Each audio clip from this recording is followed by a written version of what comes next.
Ciao amici e amiche del segno del Capricorno, io sono Angela e questo è Exotericord ed è così che mi trovate sui social. Questo è l'oroscopo settimanale dal 19 al 25 gennaio. Prima di iniziare vi ricordo che ho una stesa generica, prendete solo ciò che vi risuona e se volete potete integrarla col vostro ascendente. In descrizione trovate le recensioni dei mazzi usati, i link per acquistarli e i link alle playlist per conoscere il significato delle carte della Sibilla Lenormand e della Sibilla italiana. Vi invito a iscrivervi e abbonarvi al mio canale per sostenere il mio lavoro. Vi ringrazio moltissimo se lo farete o lo avete già fatto. E adesso partiamo con la lettura, andiamo ad inquadrare come andrà la vostra settimana, le vostre energie, i segni zodiacali da attenzionare, l'amore, il lavoro e le finanze.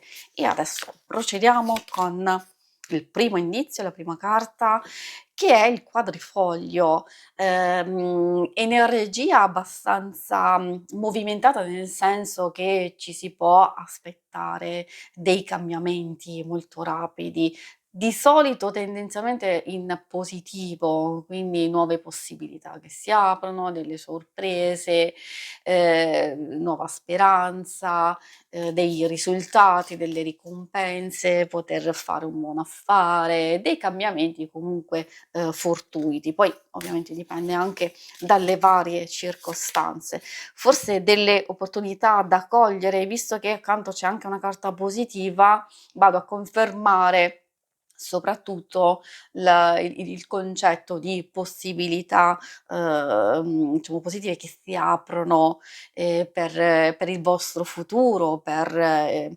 rinnovamento, per un cambiamento importante, magari anche nuova fiducia e speranza riguardo alcune cose che state già facendo e portando avanti. Quindi è sempre bello avere una carica di ottimismo e quando si ha la possibilità di perseguire, di portare avanti i propri obiettivi e potrebbe esserci anche una nuova fonte di ispirazione.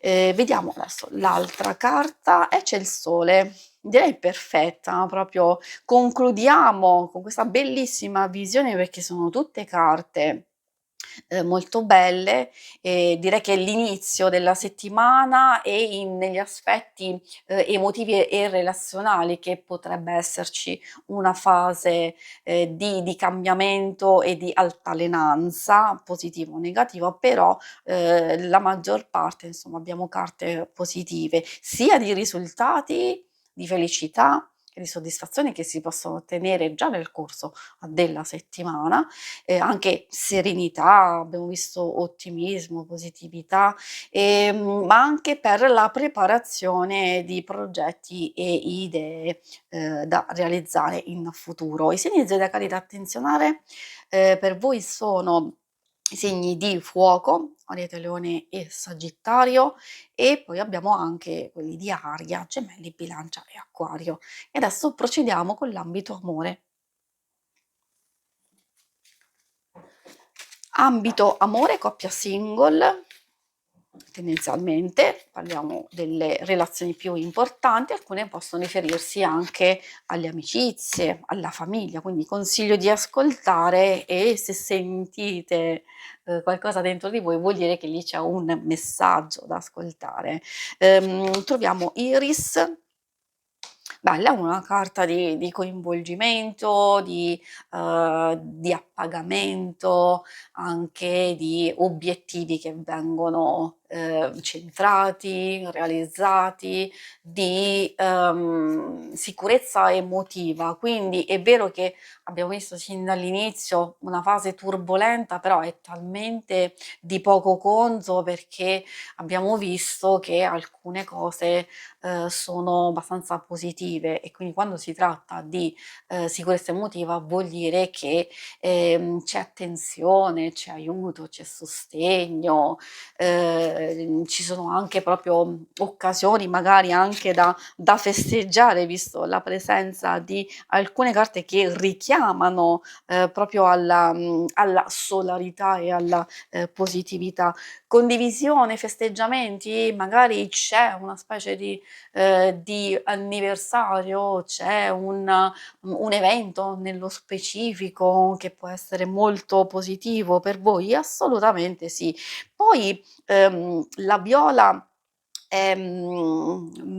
ha 2 possibilità di lettura, quindi sia da un lato, comunque parlare di un'unione, diciamo felice, dall'altro lato comunque c'è un po' di insoddisfazione, ma come vi dicevo sin dall'inizio è un qualcosa di poco conto se magari valutate che la cosa, può aspettare, ci si deve prendere il tempo di riflettere con se stessi se l'insoddisfazione proviene da voi, perché magari è una sciocchezza di poco conto. Se invece è già una specie di campanello di allarme, magari appunto a maggior ragione ecco che si deve cogliere un qualcosa per cercare di comprendere meglio e questo vale anche per chi è single, perché è vero che abbiamo delle carte abbastanza positive che possono parlare di nuove possibilità, magari prima di tutto di tranquillità e appagamento in voi stessi, e anche di conoscenze, socializzazione, quindi abbiamo questa fase di apertura.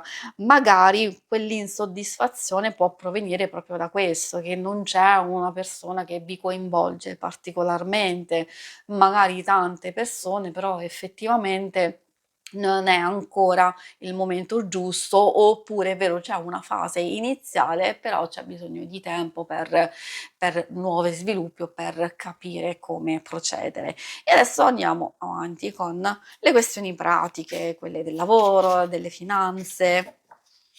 E con queste carte qui possono esserci delle cose abbastanza interessanti. Troviamo la carta della casa, tanta roba con la casa perché, prima di tutto ha a che fare con serenità, con tranquillità e possibilità di gestire al meglio le cose che si hanno a disposizione.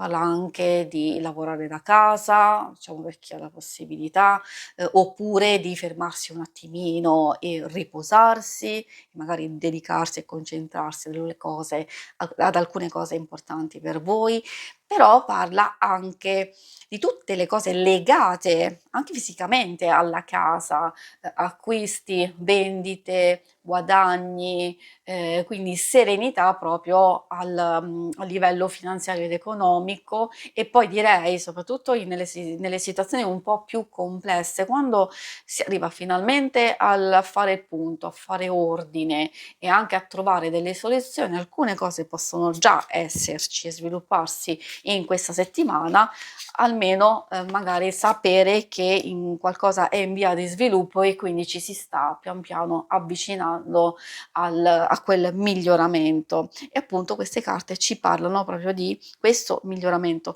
Forse c'è ancora bisogno di un ulteriore sforzo oppure di farci aiutare, farci seguire da persone di fiducia, da persone competenti, da qualcuno in particolare e quindi vi sto dicendo procedete in questo modo. Probabilmente siete direzionati verso la soddisfazione, verso l'ottenimento, il raggiungimento di un qualcosa per voi, però dobbiamo sapere che abbiamo bisogno di ancora più tempo, però di procedere in questo modo, che state facendo bene, state portando avanti nel miglior modo possibile, anche per chi è in cerca di lavoro. Forse alcune cose possono già arrivare e muoversi in questa settimana, delle opportunità da cogliere, invece per altri c'è una fase di pausa, di preparazione, però sapete già, forse lo intuite, che salterà fuori qualcosa di positivo per voi. Si conclude qui la lettura, vi ringrazio per avermi seguita, se volete in alto a destra trovate il logo per iscrivervi al canale, mentre in basso trovate le schermate per vedere il vostro oroscopo mensile e lunare quindicinale. Alla prossima, vi auguro una buona settimana, ciao!